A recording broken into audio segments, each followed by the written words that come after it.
자, 르네상스 시대 역사상 가장 위대한 예술가 3명이 정말 우연처럼 한 도시에서 그것도 같은 시기에 마주쳤다면 어땠을까요?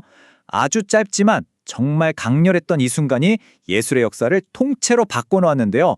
오늘 바로 그 불꽃 튀는 현장 속으로 한번 들어가 보시죠. 때는 1513년, 장소는 로마입니다. 근데 이때 로마는 그냥 평범한 도시가 아니었어요. 교황의 막강한 권력을 등에 업고 우리 고대 영광을 되찾자 하면서 도시 전체가 거대한 재건축 프로젝트에 들어간 상태였죠. 그러니까 야망 있는 예술가들한테는 여기가 그야말로 꿈의 무대였던 겁니다. 그리고 바로 이 꿈의 무대로 정말 각기 다른 길을 걸어온 3명의 거장이 운명처럼 딱 모여든 거예요.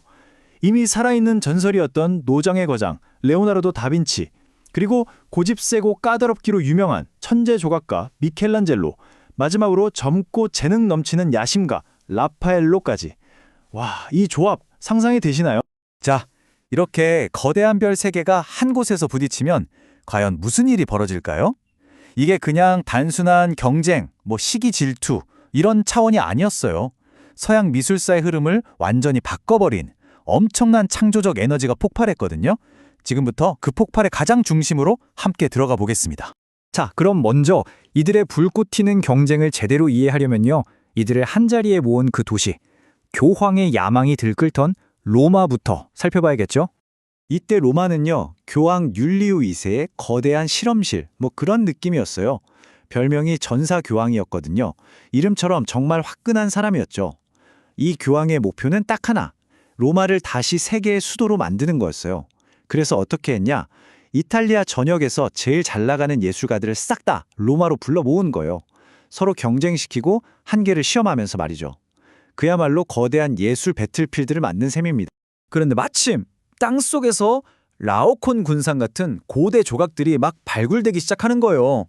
이건 진짜 충격이었죠. 당시 예술가들이 이걸 보고 와, 옛날 사람들은 어떻게 인간의 감정이랑 근육을 이렇게까지 생생하게 표현했지? 하면서 완전히 압도당한 겁니다. 그리고 곧바로 그래, 우리가 적을 뛰어넘어 보자 하는 엄청난 경쟁심에 불타오르기 시작했죠. 그리고 이 뜨거운 경쟁의 한가운데 정말이지 너무나 다른 두 남자, 두 라이벌이 있었습니다. 이 경쟁의 핵심에는 진짜 모든 게 정반대인 두 거장이 있었어요. 한쪽엔 고독하고 인간광대는 영 별로였던 신적인 조각가 미켈란젤로. 이 사람은 조각만이 진정한 예술이라고 믿었던 외굴수였죠. 그럼 반대편엔 인싸 중에 인싸, 사교계의 왕자였던 화가들의 왕자 라파엘로가 있었습니다. 매력과 재능으로 모든 사람을 자기 편으로 만드는 사람이었죠. 조각이 최고라고 믿었던 미켈란젤로한테 교황이 억지로 시스티나 성당 천장에 그림을 그리라고 시키니까 얼마나 하기 싫었겠어요. 그 육체적인 고통을 시에 담아서 이렇게 투덜거렸습니다. 내 콩팥은 뱃속으로 들어가고 균형 잡으려고 엉덩이는 뒤로 튀어나오고 진짜 나는 화가도 아니란 말이다. 거의 절규에 가깝죠. 이 경쟁이 얼마나 치열했냐면요, 때로는 좀 치사한 방법까지 동원됐어요. 라파엘로가 미켈란젤로가 작업하는 시스티나 성당에 정말 몰래 잠입하는 대담한 스파이지까지 한 겁니다. 거기서 뭘 봤을까요? 바로 미켈란젤로의 그 형방적인 인체 표현, 그 힘 넘치는 근육들을 본 거죠. 그리고 이걸 자기 그림에 싹 흡수해버려요. 이 사실을 안 미켈란젤로는요, 당연히 길길이 날뛰었죠. 자, 이렇게 미켈란젤로와 라파엘로 두 사람의 경쟁이 최고조에 달했을 때 로마의 또 다른 거대한 별이 딱 도착합니다. 그리고 이 사람의 등장은요, 이 팽팽하던 경쟁 구도를 완전히 흔들어 버립니다. 나이 61, 바로 레오나르도 다빈치가 로마에 도착했을 때의 나이입니다. 이 사람은 그냥 유명한 예술가가 아니었어요. 이미 살아있는 신화 그 자체였죠. 그의 명성은 젊은 두 천재가 감히 넘볼 수 있는 그런 레벨이 아니었습니다. 그러니까 레오나르도는 이 경쟁의 판 위에 있는 선수가 아니었어요. 그냥 초월적인 존재였죠. 교황은 그에게 벨베데레 궁전이라는 아주 호화로운 거처를 내줬고요. 심지어 그림 그리라는 닥달도 안 하고 그냥 자유롭게 연구나 하시라고 월급까지 줬습니다. 매일같이 작업에 시달리던 미켈란젤로나 라파엘로하고는 정말 차원이 다른 대우였죠. 여기서 라파엘로가 진짜 대단한 게 뭐냐면요, 미켈란젤로하고는 그렇게 으르렁대면서 싸웠잖아요. 근데 레오나르도한테는 무한한 존경심을 보였다는 거예요. 그 증거가 바로 이 아테네 학당입니다. 자기 최고의 걸작 가운데 가장 중요한 인물인 플라톤 자리에 바로 레오나르도의 얼굴을 그려 넣었죠. 이건 뭐 최고의 존경을 표한 겁니다. 자, 시간은 흘러 1513년이 됐습니다. 그런데 이때 아무도 예상치 못한 한 사람의 죽음이 이 팽팽했던 균형을 순식간에 와르르 무너뜨려 버립니다. 바로 미켈란젤로의 가장 든든한 백이었던 교황 율리오 2세가 세상을 떠난 겁니다. 그리고 그 뒤를 이은 사람이 누구냐? 바로 메디치 가문 출신의 레오 10세였죠. 이건 그냥 교황 한 명이 바뀐 게 아니었어요. 로마 예술계 전체의 판도를 뒤집어 엎는 그야말로 거대한 지각 변동이었습니다. 이 새로운 교황 레오 10세는요, 전임저랑은 스타일이 180도 달랐어요.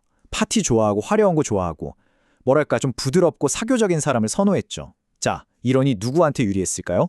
당연히 사교계의 왕자 라파엘로였죠. 반대로 고집 세고 타협을 모르는 미켈란젤로와는 처음부터 끝까지 상극이었던 겁니다. 새로운 교황이 오자마자 그야말로 라파엘로의 시대가 활짝 열립니다.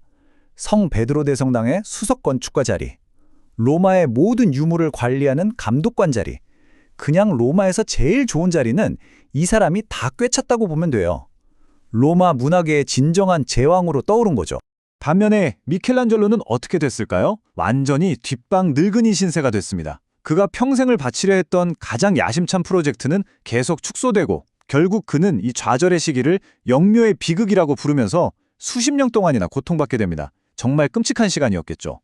하지만 이렇게 놀라운 천재들이 한자리에 모였던 이 시간은 눈부셨던 만큼이나 너무나도 짧았습니다. 로마의 황금기는 정말 믿기지 않을 정도로 순식간에 막을 내립니다. 1516년 레오나르도가 프랑스로 훌쩍 떠나버리고 불과 4년 뒤에는 라파엘로가 37이라는 너무 젊은 나이에 갑자기 세상을 떠나죠. 그리고 1527년 로마가 약탈당하면서 이 화려했던 시대는 완전히 잿더미가 되어버립니다. 결국 미켈란젤로만이 홀로 남아 이 모든 걸 지켜봤죠. 결국 이 기적 같았던 순간을 기록한 건 라파엘로의 아테네 학당 이 그림 하나뿐이에요. 정말 대단하죠? 이 그림 한 장에 당시의 모든 이야기가 담겨 있어요. 존경받는 스승 레오나르도, 뾰로통한 표정으로 구석에 앉아있는 라이벌 미켈란젤로, 그리고 그림 속에서 유일하게 우리를 딱 쳐다보면서 역사의 자기 자리를 찜해놓은 라파엘로 자기 자신까지 모든 게 이 안에 있습니다. 정말 한순간의 섬광 같았죠. 만약 이 천재들의 별자리가 이 황금기가 조금만 더 오래 지속되었다면 과연 또 어떤 엄청난 걸작들이 세상에 나왔을까요? 여러분은 어떻게 생각하세요?